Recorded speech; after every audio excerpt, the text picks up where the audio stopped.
27 ప్రదక్షిణలు ఎప్పుడైనా విన్నారా?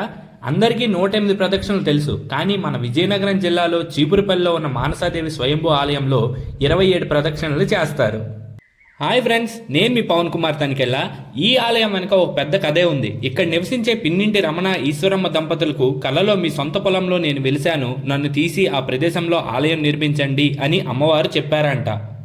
అలాగే మరుసటి రోజు ఆ దంపతులు చేయగా అమ్మవారు స్వయంభూగా వెలిసిన విగ్రహం బయటపడింది. అప్పటి నుండి అమ్మవారిని గ్రామస్తులు, చుట్టుపక్కల గ్రామాల వాళ్ళు, అలాగే దూర ప్రాంతాల నుంచి కూడా విచ్చేసి భక్తులు యథావిధిగా కొలుస్తారు. మనం నిత్యం కొలిచే దేవతలు 27 మంది. అలాగే జీవితం మీద ప్రభావం చూపించే నక్షత్రాలు కూడా 27. కనుక అందుకే ఈ ఆలయంలో 27 ప్రదక్షిణలు చేస్తారు. అలాగే ఈ ఆలయంలో 27 ప్రదక్షిణలు చేసి నిజాయితీగా ఏ కోరిక కోరుకున్నా అమ్మవారు తీరుస్తారని ఇక్కడ భక్తులు ప్రగాఢంగా నమ్ముతారు. సో మీరు కూడా ఈ ఆలయాన్ని విజిట్ చేయవలసిందిగా కోరుకుంటున్నాను. ఈ వీడియో మీకు నచ్చినట్టయితే లైక్ చేయండి. అలాగే మోర్ ఇంట్రెస్టింగ్ వీడియోస్ కోసం మన వీకెండ్ డిలైట్ పేజ్ని ఫాలో చేసేయండి. Thank you to all.